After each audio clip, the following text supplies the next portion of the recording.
Buenas tardes, estoy intentando iniciar video, no sé qué pasa, que está medio... Ahí está, ahora sí. Buenas tardes. Buenas tardes.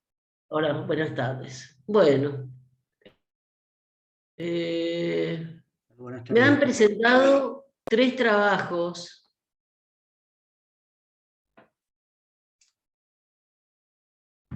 Nada más. ¿Qué pasó con el resto?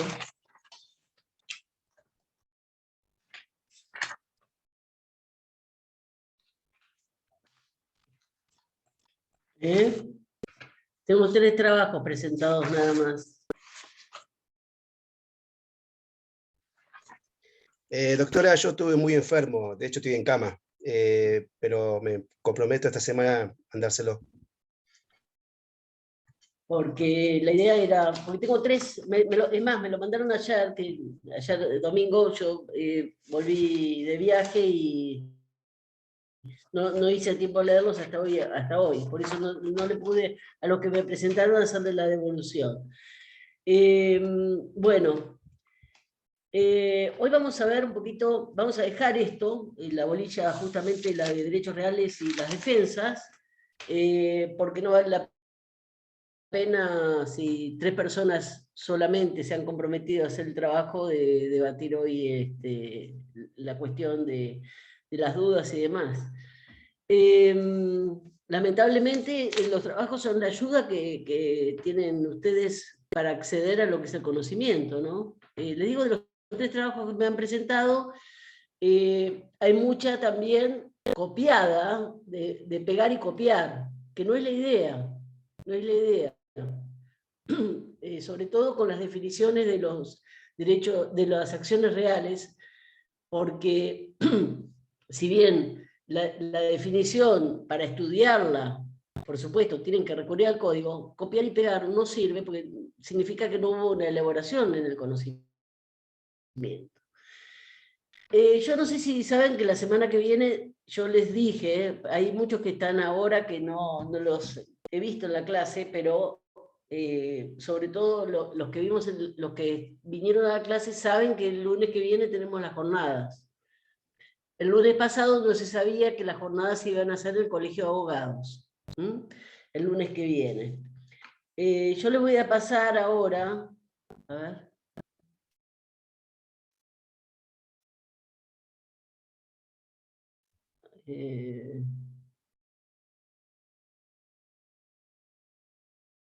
A ver.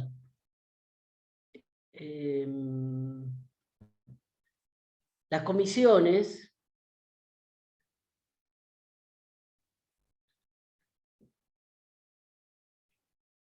de Derecho Civil del departamento, a ver. Las jornadas que son las jornadas preparatorias a las que los alumnos tienen que concurrir, según tengo indicación del titular de la materia, que los ha convocado también, son a realizarse en el Colegio de Abogados el 13 de junio, de 10 a 13 y de 15 a 19 horas. Y las comisiones que se van a tratar son, por supuesto, es el Departamento de Derecho Civil. Hay diversos temarios, cada comisión tiene su tema. Y la parte general son los derechos personalísimos y las nuevas tecnologías, obligaciones, cumplimiento, incumplimiento de la obligación por frustración del fin e imposibilidad de cumplimiento, derecho de daño, responsabilidad derivada en la pandemia, función preventiva de daños y contratos, revisión y adecuación contractual. Derecho de los consumidores, principios del derecho consumidor, proyección en las relaciones de consumo en entornos digitales y derechos reales anticrisis. Después en familia tenemos la socioafectividad y la incidencia del interés superior de los niños, niñas y adolescentes, sucesiones, mecanismos de planificación sucesoria, pactos sobre herencia futura, y el derecho internacional privado, enfoques actuales al fraude de la ley, transdisciplina, inteligencia artificial, enseñanza del derecho, enseñanza y evaluación del derecho en entornos virtuales, y derecho romano, el derecho a la legítima, de Roma a la actualidad. Esas son el temario de las distintas comisiones, y justamente las jornadas preparatorias son las jornadas que se hacen en Mar del Plata, donde nuestra facultad de Derecho hace el debate de los temas que se van a tratar en las distintas comisiones, en las jornadas que se van a realizar en Mendoza en septiembre de este año, y se realiza la exposición del tema y el debate, ¿sí?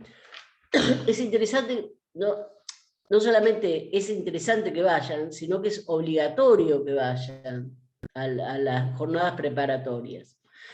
El director del Departamento de Derecho Civil es el titular de la materia, ahora se llama Área Curricular de Derecho Civil, y el tema que se va a dar justamente es anticresis. El anticresis, ¿ustedes saben qué es el anticresis? No, doctora. Entre paréntesis, somos muchos los que trabajamos. Si nos pudiese facilitar la hora a la que van a exponer el tema de anticresis, sería genial para tratar de organizarnos. Sí, lo que pasa es que hasta ahora no tenemos el horario de la comisión. ¿Por qué? Porque cada tema se plantea en 20 minutos con los profesores de cada una de las materias. Se habla del tema, se debate, se presenta cuál es, porque son temas que están en formación en doctrina y jurisprudencia, ¿no? La anticresis, ¿por qué? Ya les digo, hasta ahora no tenemos más que saber que se va a hablar 20 minutos de cada uno de los temas, y al momento no tenemos la organización hasta mañana, así que es importante que mañana, no sé si van a estar, o el miércoles con el doctor De Rosa, seguramente van a tener la clase, que les va a informar tentativamente a qué hora se va a hacer el tema nuestro. La idea era que ustedes escriban algo sobre anticresis, lo lleven escrito, como forma de evaluación de lo que va a ser el examen. El doctor nos pidió que ustedes lleven algo escrito sobre qué es el anticresis y cuáles son Fíjense que el tema del anticresis es tan amplio que no dice anticresis, requisitos del presente, sino que es un tema así enorme, anticresis. El anticresis es un derecho real de garantía. Ustedes saben cuáles son los derechos reales de garantía. Hipoteca, prenda y anticresis. Y así viene desde el derecho romano y así viene desde el Código de Vélez, ¿no? Manejando a los derechos reales de garantía como formas no solamente de proteger el crédito, sino de darle seguridad a la persona, al acreedor, ¿para qué? Para que circule la riqueza. ¿Por qué? Porque habiendo un deudor y habiendo un acreedor, donde el acreedor está mínimamente protegido en la devolución del crédito que otorga a su deudor, hay un movimiento de lo que es el dinero, un movimiento de lo que es la seguridad y un movimiento de lo que es el fin para lo cual el préstamo se otorga. Si yo tengo, también aparece otra figura que es medianamente parecida, que también hay un derecho real, porque es un derecho real tipo de menos pleno imperfecto, que sería el fideicomiso como figura contractual, que crea un dominio menos pleno imperfecto, y el fideicomiso aparece también como una forma de dar cierta seguridad a lo que son los proyectos, los desenvolvimientos comerciales, y que una figura a la que se ha echado mucha mano. En el Código de Vélez nosotros tenemos hipoteca, prenda y anticresis. ¿Por qué digo tenemos y así lo tenemos? Porque en la época de Vélez, el inicio de nuestra patria, de lo que sería ya un Estado organizado, el derecho real que se utilizó fue la hipoteca. La hipoteca como forma también de proteger el crédito para que circule, haya una circulación económica y un mayor desenvolvimiento de proyectos. La hipoteca ha sido el derecho real del Código de Vélez. Ahora, ¿qué es lo que pasa en el codificador del 2015? La hipoteca pasa a segundo plano porque lo que se intenta es revertir en cuanto a lo que es el derecho real de garantía, se intenta que la anticresis tenga protagonismo. El papel protagónico en el Código de Vélez y hasta el 2015 fue de la hipoteca. Lo hemos visto de tal forma, así de tal forma, que justamente la metodología del Código de Vélez en los derechos reales de garantía era darle primacía a la hipoteca, luego regular la prenda y luego recién regular el anticresis. El codificador del 2015 lo que hace es dar unas pautas de lo que son los derechos reales de garantía en forma genérica, para después entrar en lo que es la hipoteca, el anticresis y la prenda en tercer lugar. ¿Ustedes tienen conocimiento de lo que es cada uno de los derechos reales de garantía? ¿Quién me puede dar una definición de hipoteca? A ver.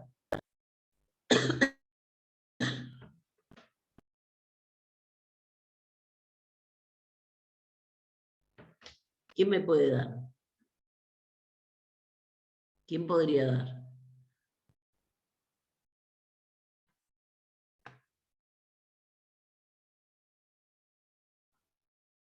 Nadie. Bueno.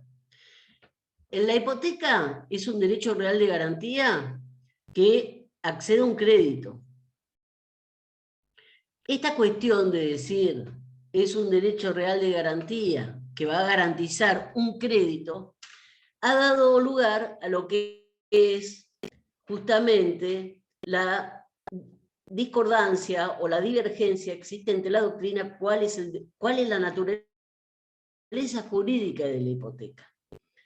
En el Código de Vélez, ya les digo, este derecho real de garantía tuvo una gran estipulación, una gran tipificación, y ha sido muy contundente Vélez en decir que justamente si el titular de un bien inmueble no hace el derecho real, si no es el titular del inmueble que hace el derecho real de hipoteca, esa hipoteca es nula. No, quiere decir que no existe el principio en Vélez, el principio de la convalidación de la hipoteca. Aquel que constituye un derecho real y sin tener derecho a hacerlo por el principio del nemo plus iuris lo adquiere posteriormente, ese derecho real queda consolidado por el principio justamente de la convalidación, queda convalidado. Vélez, la hipoteca, no le otorgaba el principio de la convalidación. Era tan fuerte que lo tipificaba de tal forma que ni siquiera le otorgaba el principio de la convalidación si el titular, si no era el titular el que creaba o el que constituye el derecho real de hipoteca. Cuando yo digo es un derecho real de garantía que accede a un crédito, parecería, por el principio de lo accesorio sigue la suerte de lo principal, que lo principal es el derecho real de hipoteca, perdón, el crédito al cual le accede la hipoteca. Entonces, lo principal sería el crédito, y por el principio que lo accesorio sigue la suerte de lo principal, parecería que lo que accede al ser la hipoteca se contaminaría de la naturaleza jurídica crediticia. Esa sería la primera pauta para determinar que la hipoteca es un derecho personal y no es un derecho real. Nosotros sabemos que desde la Constitución del Código de Vélez, la hipoteca, la sanción del Código de Vélez determina que la hipoteca es un derecho real.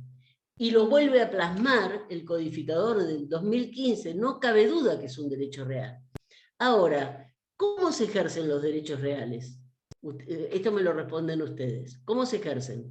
¿A través de qué? A través de la posesión. Bien, ¿y la hipoteca se ejerce a través de la posesión? No. No. Entonces, la primer gran pregunta es, justamente le falta a la hipoteca un elemento que constituye los derechos reales, que es la posesión, porque nosotros sabemos desde la primera parte de la materia que los derechos reales se ejercen a través de la posesión. La fase activa de los derechos reales son la posesión. La hipoteca excepciona ese principio, porque la hipoteca no se ejerce por la posesión, porque el que continúa en posesión del bien es el deudor.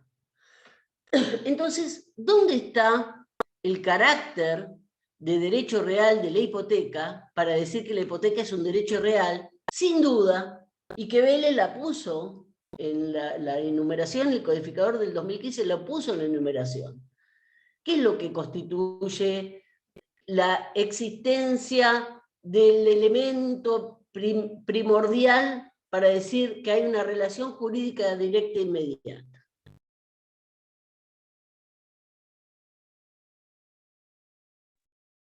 ¿El ius persequendi puede ser? ¿Cómo?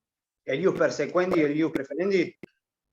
La hipoteca goza de estos dos derechos reales, de ius persequendi y ius preferendi, pero también gozan los privilegios del ius persequendi y ius preferendi, y sin embargo son modalidades de los créditos.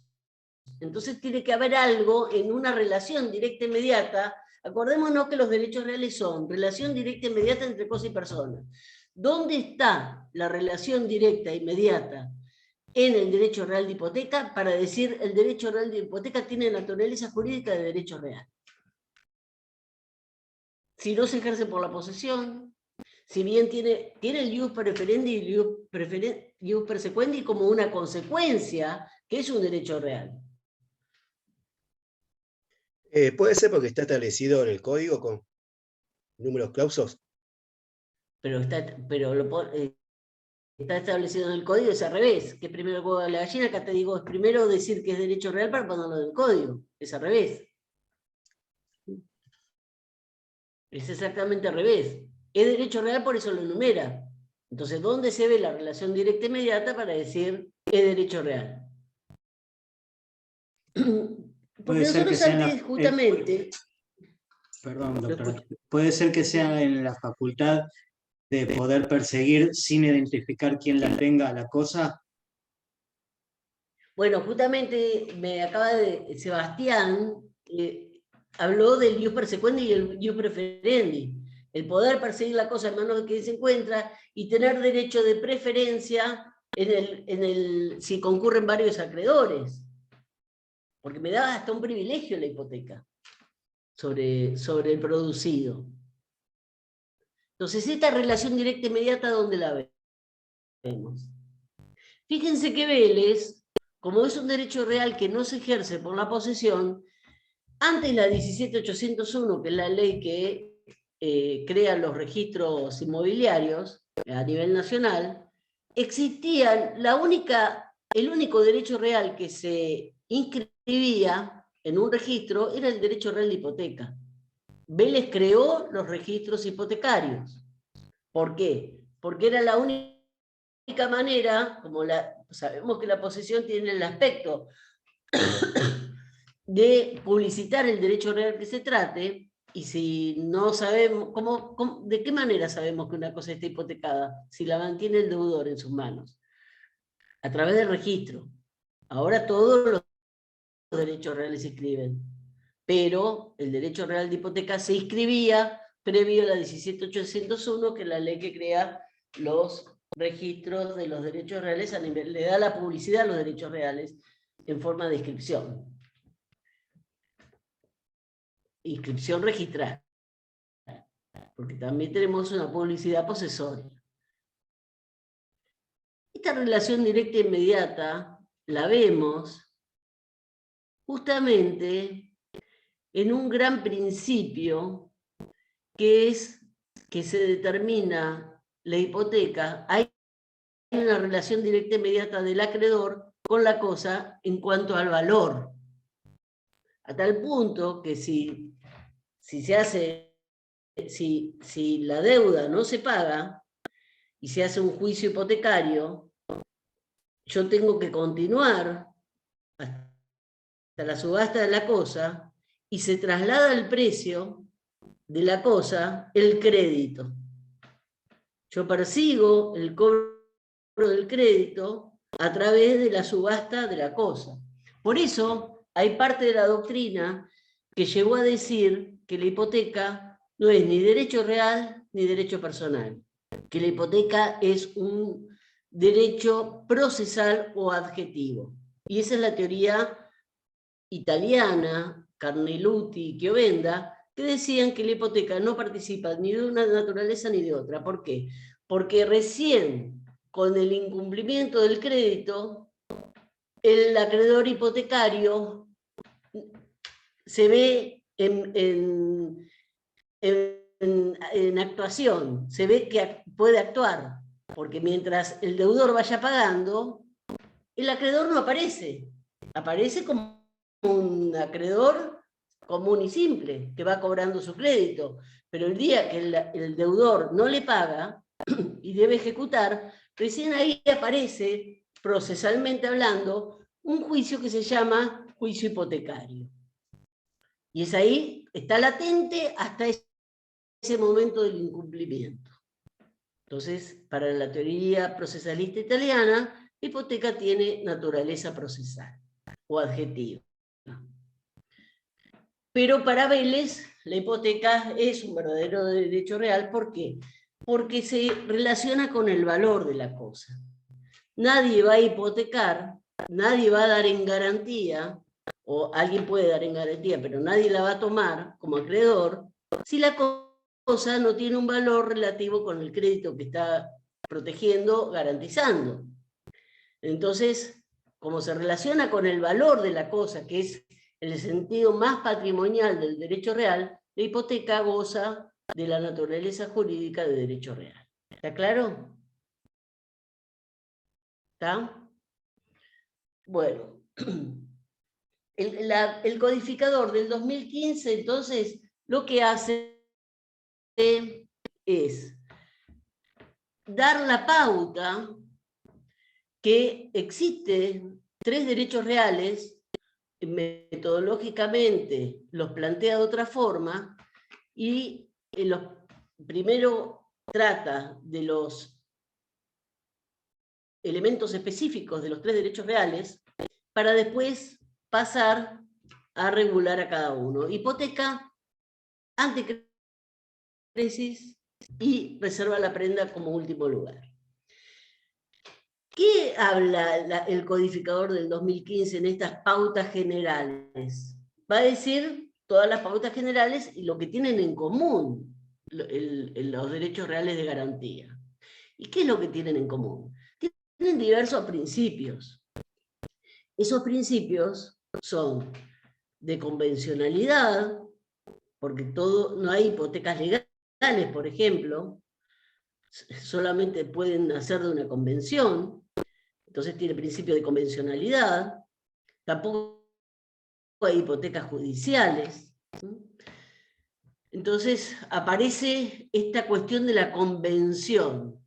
Nace el derecho real a través de la convención. derecho real de garantía. También, otro principio que tiene es el principio de la especialidad. La hipoteca lo que tiene también es el principio de la especialidad en cuanto al crédito y en cuanto al objeto.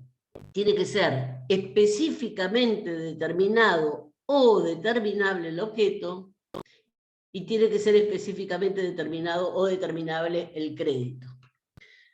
¿Por qué? Porque si no estaríamos vulnerando este principio de especialidad y la hipoteca deja de ser válida, se convierte en una hipoteca nula.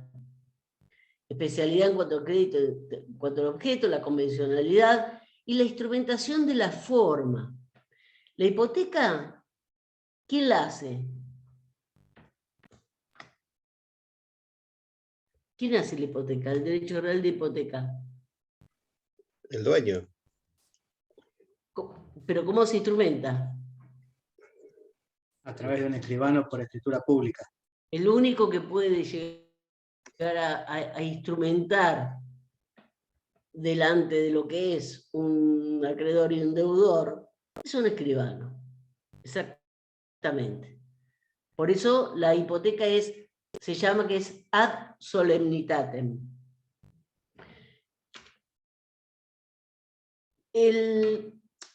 Vamos a ver que el anticresis también es un derecho real de garantía, y es un derecho real de garantía que es muy especial, y cómo va avanzando del Código de Vélez al actual, porque se amplía lo que es el objeto. ¿Qué significa esto?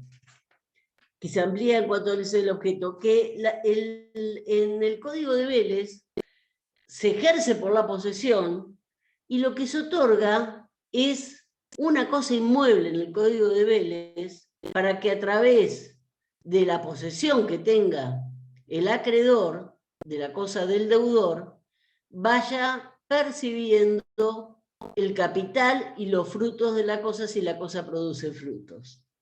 Vamos a suponer, yo tengo una deuda con una determinada persona, y lo único que tengo es un inmueble, un departamento de 2 ambientes, y digo, bueno, le debo $2.000 a esta persona, y durante este verano le otorgo el antecresis a este acreedor mío, para que él, como le parezca, le saque el fruto de la cosa y se vaya imputando al capital o a los intereses, si los intereses son debidos también.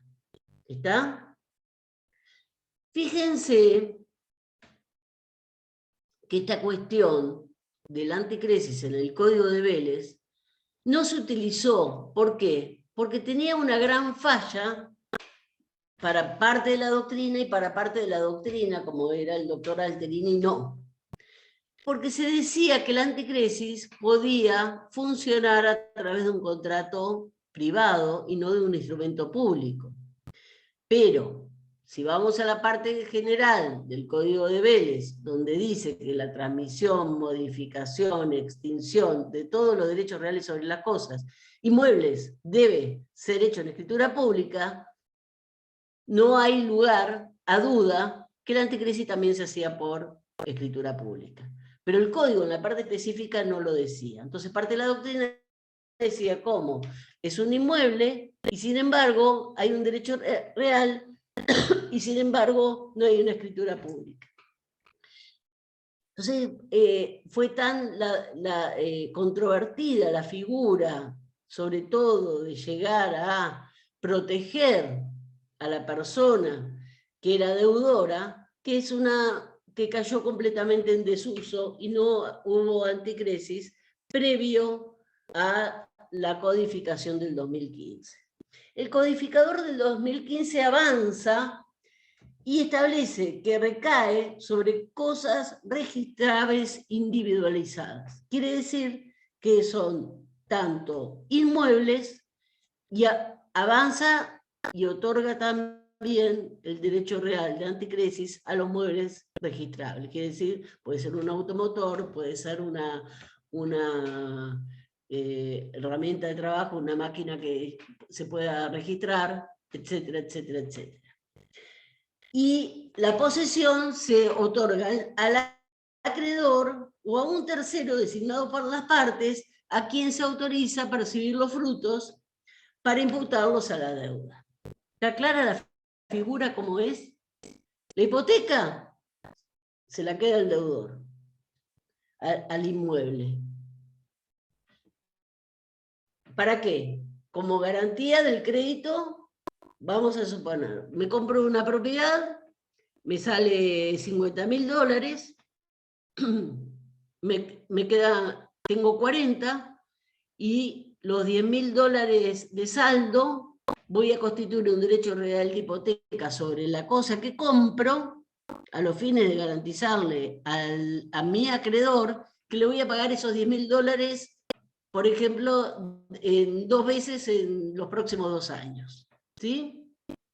Se garantiza con la propia propiedad que pasa a mi nombre y garantizo al acreedor que se lo voy a pagar. Si no lo pago, ejecuta, pero la posesión la tengo yo. En cambio, en el anticresis, ¿quién tiene la posesión? El acreedor. ¿Está clara la figura cómo varía? Sí, sí. Y ese acreedor, sí, lo escucho. ¿Lo escucho, Martino? No, que me queda claro. Eso, Bien. que me queda claro que la figura del anticresis es el acreedor. Bien. El acreedor se ejerce por la posesión. El anticresis. Se ejerce por la posesión. ¿Por qué? Porque es el acreedor el que la tiene. Si es el tercero el que tiene la cosa, es el acreedor el que tiene la posesión. Ese tercero pasaría a ser un tenedor de ese acreedor, que es el poseedor, que es el que va a recibir los frutos. ¿Sí? Profesora, si entendí Entonces, bien, entonces el anticresis no va por escritura pública. Sí, va por escritura pública. Ah, bien. Sí. Igual que la hipoteca. Sí, va por escritura pública, sí. El anticresis va por escritura pública. Lo que pasaba en el Código de Vélez, que la parte específica no decía que iba por escritura pública. Y el doctor Jorge Alterini decía que es un gran error porque hay que ver todo el código, y el código decía que todo lo que sea modificación, extinción y creación de los derechos reales sobre inmuebles debía ir por escritura pública.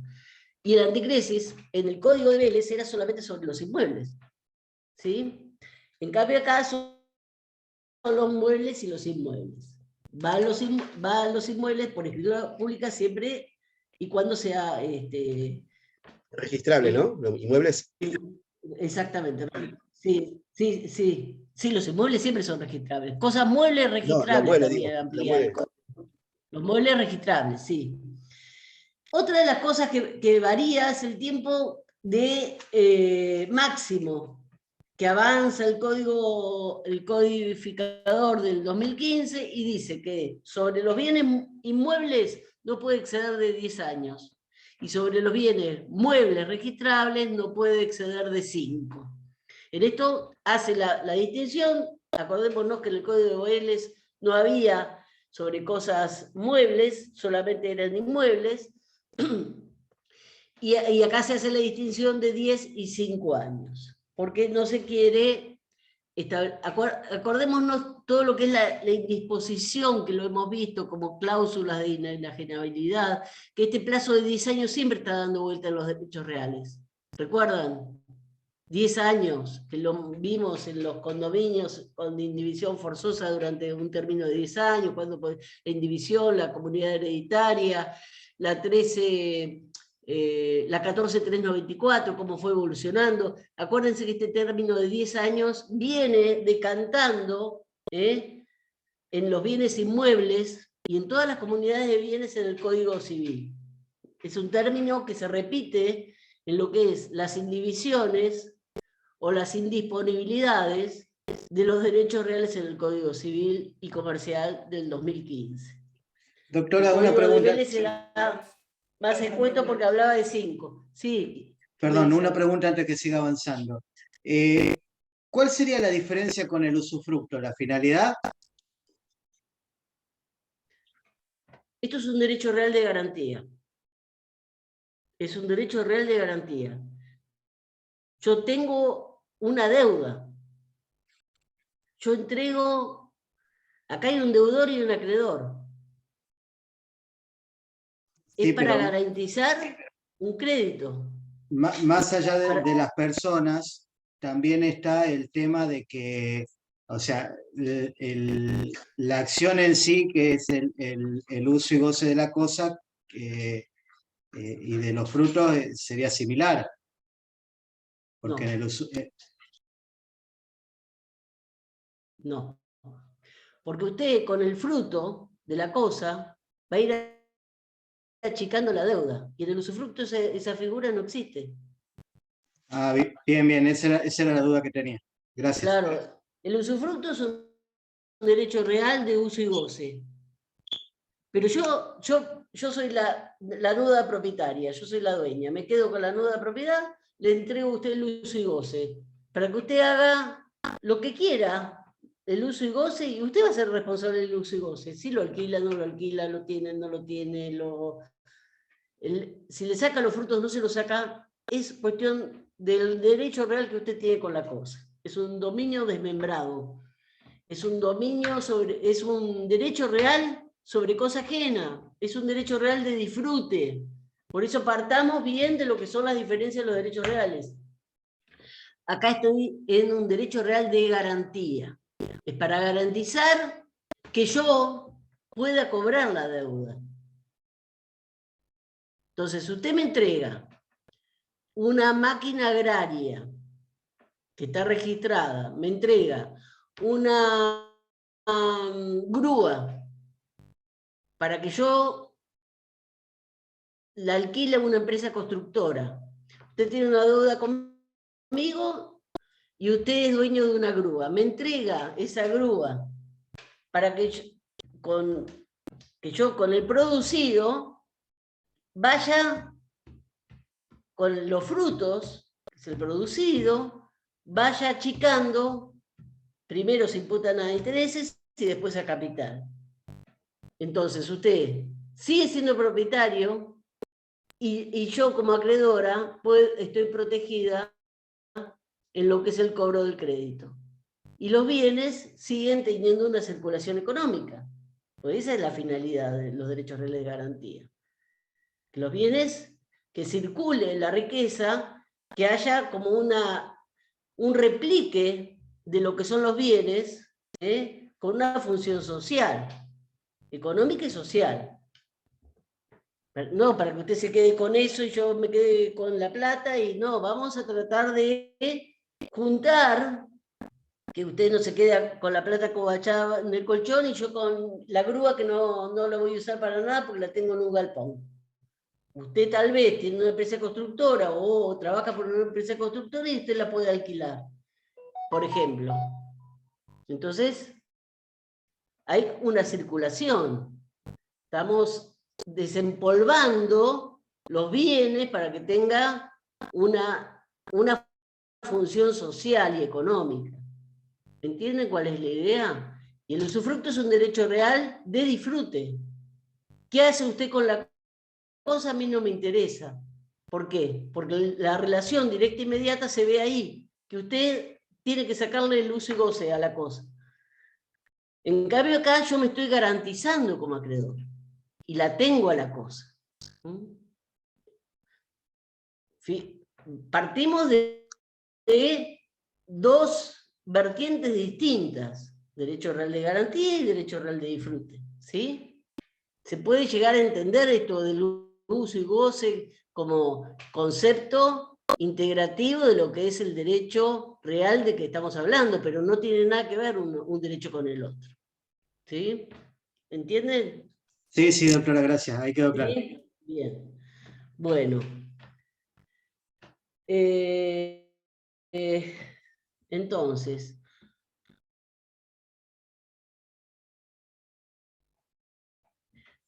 Este derecho real, anticresis, es el derecho real del que vamos a hablar en las jornadas preparatorias el lunes 13. Entonces, ustedes van a tener que ir a la comisión, porque ya se lo va a decir el miércoles el doctor, porque lo estamos hablando en el chat de la cátedra, y van a tener que llevar algo escrito. El que quiera debatir va a poder subir a debatir o a exponer lo que ha escrito. Así que si alguno a ver, tiene que ir con el tema sabido, por supuesto, que es el anticresis, cómo evolucionó, cómo fue el código de Vélez, cómo llega al actual. Todo eso para entender que tal vez qué era lo que pasaba en el código de Vélez y por qué se exige la escritura ahora, por ejemplo. La importancia del anticresis en el mundo jurídico notarial. ¿Por qué? Porque como lo hacen los escribanos, o qué importancia puede tener la réplica económica del derecho real de anticresis en la evolución de las autopistas en la provincia de Buenos Aires, por ejemplo. ¿Por qué? Porque es hasta una forma, para que lo entiendan, se parecería un poco al contrato de concesión, pero estamos en derechos reales. Yo te concedo esto, por ejemplo, la autopista Mar del Plata-Buenos Aires. Sabemos que hay una concesionaria que la mantiene, que cobra. Se dan cuenta, pero por supuesto estamos hablando que es una ruta que se la concede el Estado, pero sería hasta una figura hasta parecida. La importancia que tiene la réplica económica que tiene poder instalar este derecho como garantizando esta cuestión de decir, bueno, estoy desempolvando los bienes, porque son bienes inmuebles y son bienes muebles registrables. Vamos a desempolvar lo que tenemos y vamos a desempolvar el dinero que está puesto en una caja de seguridad, por ejemplo, o está puesto en el exterior, o está puesto en un plazo fijo. Esto puede llegar a tener una réplica, esta garantía, una réplica de lo que es la inversión de capitales en el mercado. Entonces puede llegar a ver, si a alguien le gusta lo que es la economía, cómo puede replicar el derecho real de anticresis en las finanzas de un país en un determinado momento. O uso de herramientas del anticresis para la explotación de lo que ustedes quieran, agropecuaria, así como fue el fideicomiso en algún momento, el anticresis, y el fideicomiso se utilizó durante años como gran herramienta del desenvolvimiento. Fíjense, todos los edificios, sin ir más lejos, que se han hecho en Mar del Plata con el fideicomiso. Entonces, con el anticresis, ¿qué es lo que...? Y eso lo han descubierto, los doctrinarios, los que llevaron la figura, los que empezaron como a pulir. Tenemos acá una herramienta, vamos a ver por qué la anticresis puede llegar a ser una herramienta para el desenvolvimiento económico. Bueno, todo eso lo van a ver ustedes, y el lunes que viene, si lo quieren debatir, el que quiera debatirlo, subirá a debatirlo, o a debatir es exponer el tema, decir, bueno, yo veo que la anticresis, por ejemplo, tiene de lo que es su objeto, que son bienes inmuebles y bienes muebles registrables. La anticresis creo que es un derecho real que, bien usado, es más eficaz en las cosas muebles registrables. ¿Por qué? Y porque es más normal que la gente tenga bienes muebles registrables que bienes inmuebles. Entonces, puede llegar a ser una herramienta de garantía del crédito mucho más utilizable que si nos quedamos con los inmuebles. Por ejemplo, ese es el tema de debate, ese es el tema que yo veo tal vez, y digo, bueno, entonces se debate, y para mí sí, para mí no, tenés razón, no, para mí también es en los inmuebles. ¿Por qué? Porque si yo tengo una propiedad que está demasiado quieto, hay gente que tiene varias propiedades y tal vez tiene 4 o 5 propiedades y las tiene totalmente inoperantes. Con esto podemos llegar a darle un poquito más de curso a lo que son las propiedades o la inmovilización del capital. ¿Cómo hacemos para incorporar bienes a la economía que le sirva a la gente, que en realidad lo que va a hacer es darle garantía a un crédito, que ese crédito tal vez va a poner una fábrica de algo, por ejemplo? Entonces, ¿cómo puede llegar a empezar la economía a funcionar o a marchar o a caminar hacia un determinado fin? Y no que el dinero esté en los plazos fijos, por ejemplo. Es como plantear un tema interesante, no nos quedemos en la letra del código. Veamos un poquito la practicidad del instituto y por qué puede llegar a ser importante. Porque por algo se pone el anticresis como tema. Fíjense que dice, el temario de la comisión es anticresis, nada más y nada menos, porque es como poner hipoteca, puedo hablar de todo. Bueno, acá también, anticresis, es como que abre un panorama, un abanico enorme a un montón de posibilidades. ¿Está? Bueno, y el tercer derecho real de garantía. Bueno, así como la hipoteca tiene la especialidad, también la anticresis va a tener la especialidad en cuanto al crédito, en cuanto al objeto, la convencionalidad, porque esto siempre nace de una convención. Inclusive esto, ¿no? Decir, bueno, ¿se puede imponer a alguien esto? ¿Puede un juez decir, bueno, yo tengo una propiedad y vamos a suponer, una unión convivencial donde el ex conviviente, de los cuales tienen 2 hijos, debe alimentos y tiene 5 propiedades? ¿Podría un juez imponer este derecho real? Decir, bueno, miren, tiene una deuda de alimentos de 200.000 pesos, ¿por qué no le da el bien y que lo alquile? Que el juez no lo podría imponer. ¿Por qué? Porque está el principio de la convencionalidad. Si en el marco de un juicio de alimentos aparece el señor y dice, yo tengo un bien, se lo puedo dar para que cobre la deuda, y bueno, podríamos hacerlo también en el marco de las deudas que pueden llegar a existir por condenas judiciales. ¿Sí? Miren, yo, en vez de ir a rematarme el bien, no, yo se lo doy para que durante 5 años lo tenga, tome los frutos, lo impute a los intereses, lo impute al capital y después me lo devuelva. ¿Sí? ¿Está? Me miran con una cara que no sé si entienden o no el tema. Sí, ahora yo por lo menos lo entendí bien, doctor. ¿Sí? ¿Lo entendieron? Bueno. Y la prenda. La prenda es un derecho real de garantía sobre cosas muebles no registrables o sobre créditos instrumentados. Por eso existe la prenda de cosa o la prenda de crédito. Son cosas muebles. Fíjense, la hipoteca, inmueble. Prenda, muebles o créditos. ¿Por qué? Porque lo que se entiende que es el mueble, ¿qué es? Si yo hablo de prenda de créditos. El crédito, la deuda. No, el instrumento portante. El pagaré, el cheque, el instrumento portante es lo que se entiende como cosa mueble. Bien, ¿Sí? perfecto. ¿Sí? Bueno.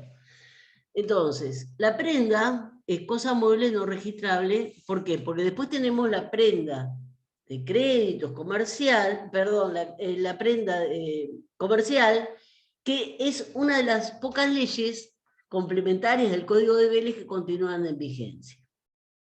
Por ejemplo, ustedes habrán visto un plan de ahorro de un automotor, que es un bien registrable, mueble, se rige por la ley de prenda comercial. ¿Por qué? Porque ahí también la prenda comercial no se ejerce por la posesión. Es como que continúa, como hay un registro, continúa la figura de lo que es el... Espérenme un momentito, esperen.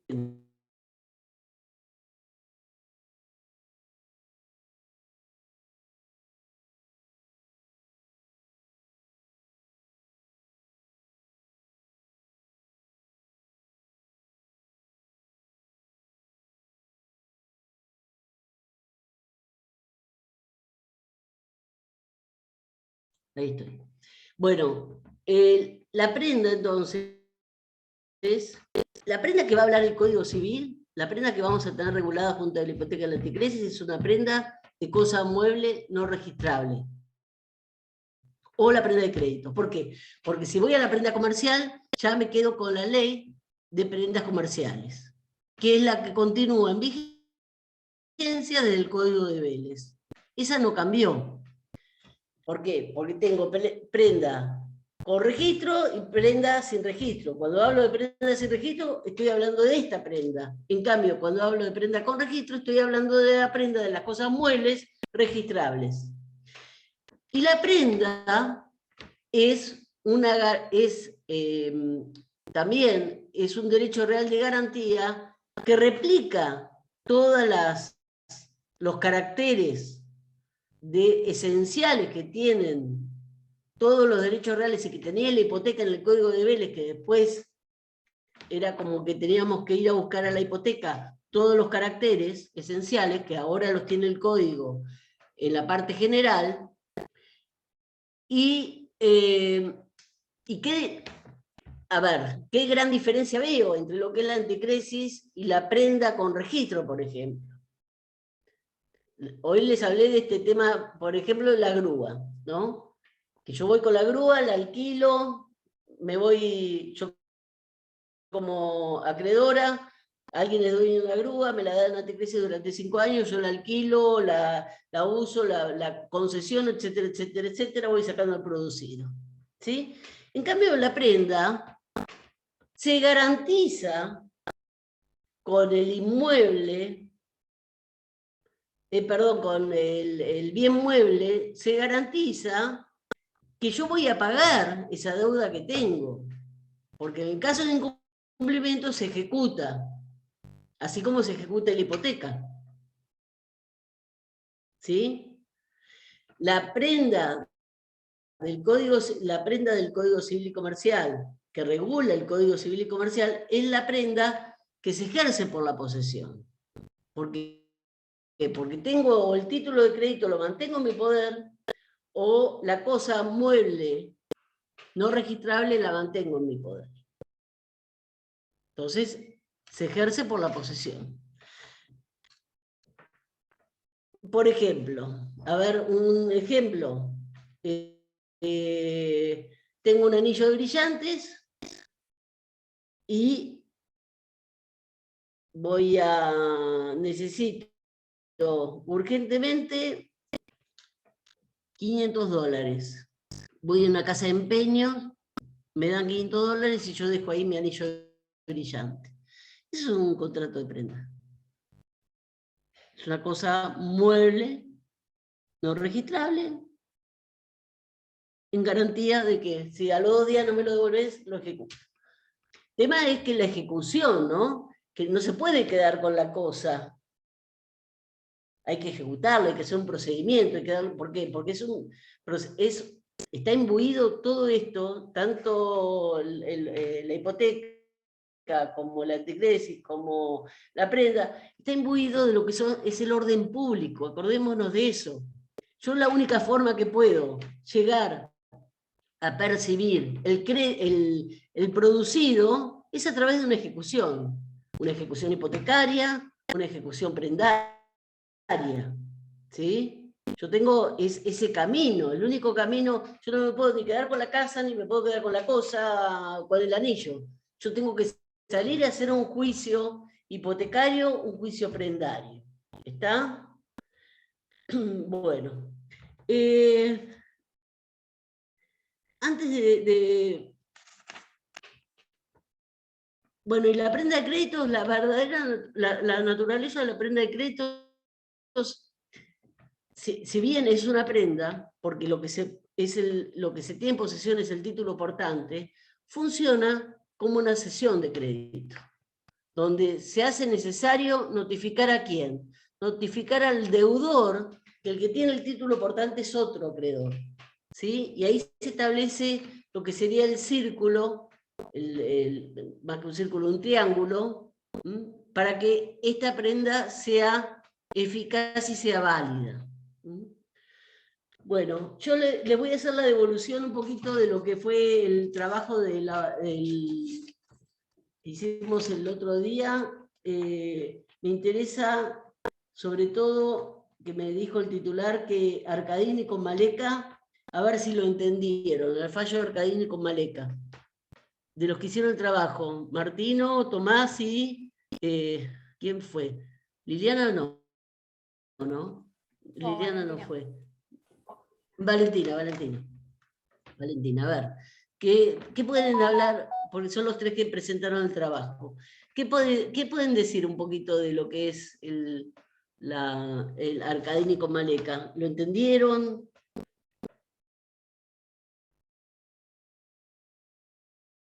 A ver. Martino, Raimundo, que fue a buscarlo, y Valentina. ¿Qué entendieron de Arcadini con Maleca? Primero y principal, para que se adquiera el dominio, ¿qué se necesita? Modo y título suficiente. ¿Qué significa eso? La escritura pública y la tradición de la cosa. Título, sí, pero falta algo, no confundan título suficiente con escritura. ¿Por qué? Porque el modo es la tradición de la cosa, la entrega de la cosa, la entrega material. Y el título puede ser título en sentido formal y en sentido material. Está muy bien lo que decís, que la escritura es el título en sentido formal, pero en sentido material, ¿qué? ¿Cuál es? ¿Qué subyace? Tiene que ser capaz y estar legitimado. Sí, pero ¿cuál es el título en sentido material? ¿Qué es?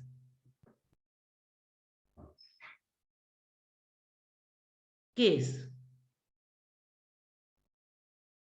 ¿Ramundo? ¿No es la compraventa? Exactamente. La compraventa. En realidad, vos lo especificás como un contrato como compraventa. Puede ser donación, puede ser permuta, puede ser cualquier acto jurídico válido que haga adquirir el derecho real que se trate. ¿Sí? Es el acto jurídico que subyace. Una locación nunca puede ser título suficiente en sentido material, porque no es el acto idóneo para hacer nacer el derecho real de dominio. Si necesito hacer nacer el derecho real de dominio, el título material va a ser el título que subyace y que le otorga, justamente con la legitimación y la capacidad, el derecho real que se trata. ¿Está bien? Bárbaro. Escritura necesito, pero necesito también que esa escritura contenga un título en sentido material. ¿Y por qué insisto tanto en esto? Porque en Arcadini con Maleca, ¿qué pasó? ¿Hubo escritura? Sí, hubo escritura, pero no se le hizo la tradición de la cosa. Esa era la discusión. Si podía utilizar la acción reivindicatoria o no, porque no tenía tradición. Bueno, bien, entonces, como subyace el contrato de compraventa, ¿qué se define o qué se decide? ¿Qué hubo?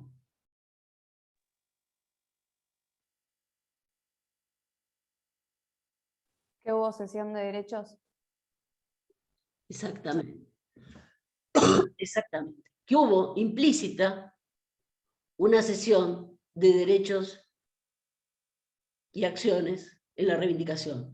Por eso puede ejercer el titular, al que no se le ha hecho tradición de la cosa, la acción de reivindicación. Y fíjense cómo van pasando de Sichero a Flake, Llambías, todas unas cuestiones que algunos dicen que no, porque es un fallo plenario, y es un fallo plenario que está hoy en vigencia. Fallo plenario es un fallo que surge porque hay controversia en la misma Cámara, lo que se llama escándalo jurídico. La misma Cámara tiene distintas posturas y acordémonos que obligan a los jueces inferiores. Entonces, ¿cómo se va a obligar a un juez inferior cuando hay dos fallos controvertidos? Entonces, cuando la Cámara resuelve dictar un fallo plenario, es que tienen todas sus salas dictado un tema y no se pone de acuerdo. Entonces, se integra la Cámara con todas las salas existentes y sacan un fallo que se llama fallo plenario, que crea doctrina y crea ley. ¿Por qué? Porque a partir de ese fallo es obligatorio para todos los jueces de competencia inferior aceptar la doctrina que surge de ese fallo. ¿Está? Entonces, justamente lo que hace el fallo Arcadini con Maleca es determinar e ir a buscar ¿a dónde? Tuvieron que ir a buscar a otra parte del código, al 1441 del Código Civil. 1444. Y estábamos en la parte de los derechos reales para la elección. 1444 del Código Civil. 1444. Estábamos ya en todo lo que es acciones reales. Ojo, que este es un fallo que si bien está en vigencia hoy, por eso se estudia, echa mano al artículo del Código de Vélez. Sí. Ese Código de Vélez. Claro. Entonces, tienen que recurrir a una figura, porque dice el código es todo un sistema. Entonces hay que ir viendo de dónde voy sacando la solución, siempre y cuando esas soluciones se vayan encastrando de una forma que no se contradiga entre sí. Si yo, con el contrato de compraventa, hay implícita una cesión de derechos y acciones, si yo tenía la acción de reivindicación, se la cedo a mi comprador. Porque si con la fría lectura de la ley, interpretación exegética del código, en teoría, mi comprador no adquirió el dominio porque le faltaba la tradición de la cosa.